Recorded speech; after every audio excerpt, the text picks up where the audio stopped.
Morocco is going to become the most powerful economy in the entire Maghreb. Here's something you guys should know about Morocco. They were the first country to recognize America's independence when we decided to break away from the British. Go Morocco. Thank you, Mohammed III. The word Maghreb is Arabic for sunset, and it was the meaning of the Western Islamic Empire. At that time, Morocco was the jewel of the Maghreb. If you learn more about the country, especially their economy, you'll see that it's going to happen again. Like I said, it won't be their first time. Morocco can trace its history all the way back to the Phoenician Empire around 7 BC, so 2,700 years ago. The first town that can come to mind is Lixus. When ancient Carthage fell to Rome, more city-states along Morocco began to grow further. It was under the Islamic Empire where Morocco started to become a great seat of power for all of northwestern Africa. Throughout the centuries of the Islamic era, great cities like Fez, Marrakech, Meknes, Tangier, and Rabat emerged and became great commercial and learning centers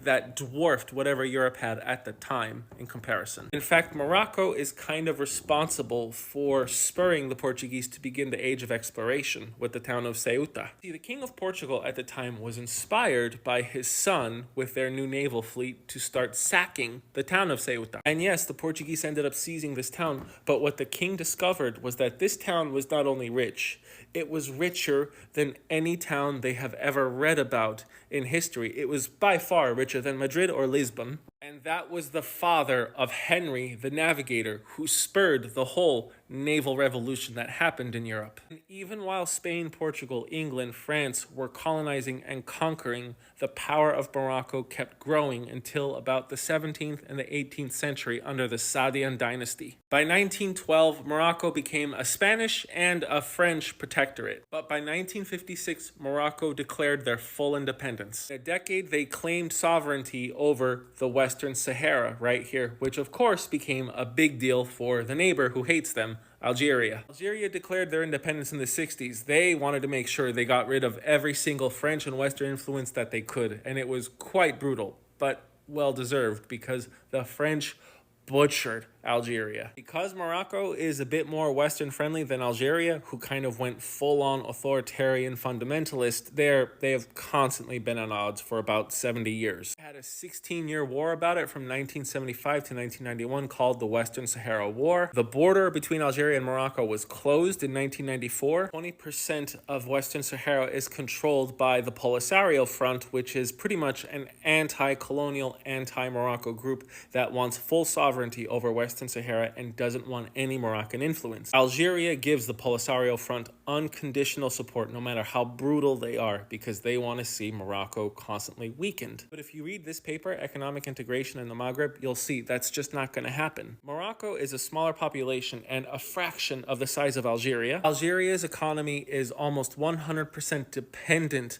on oil and natural gas infrastructure. That's it. Morocco does not have fossil fuels, yet they still happen to be the second largest economy in the region, and they are modernizing quickly, and they have a much more diversified economy. The people of Morocco have a better quality of life and a higher GDP per capita than Algeria, and because Morocco is a much more stable country without any crazy, violent, bloody overthrows, they get a great deal more of foreign direct investment than any other country in the Maghreb. It dropped a little during COVID, but it's coming right back up by 2023. Example of Morocco being a diversified economy is that their main exports are cars, electrical components, fertilizers, clothing, textiles, fish, and seafood. That is quite diverse for such a small country. 95% of Algeria's exports are hydrocarbons. So when oil goes down or natural gas goes down, the Algerian economy suffers. They need to diversify beyond that, kind of like Morocco. Looks like Algeria might be able to do that. They already have a pretty strong trading relationship with a lot of the Western countries,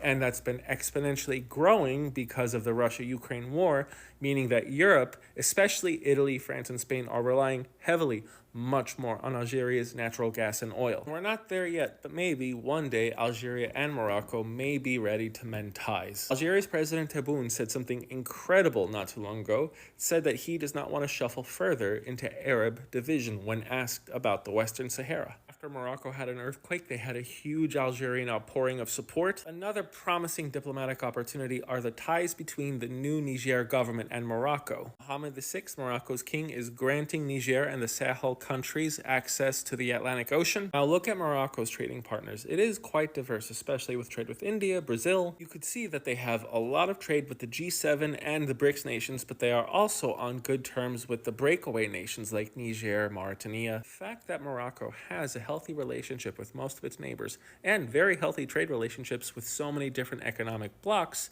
along with a very diversified economy, it looks like they are poised only to grow. Of course, no country's perfect. Morocco's not perfect. They still have a lot of progress to do. I mean, my friends have told me when they visited Morocco that it's beautiful. The cafes are wonderful, but the cafes are filled by men because a lot of the women are still just not allowed to go out. I'm aware of a lot of the brutal and unjust practices towards people who disagree with the government. Long term, I'm optimistic about the Maghreb's future, especially Morocco's place in it and the world. I'm the Geo Hussar. I love talking about geopolitics and informing you guys about things you may not have known.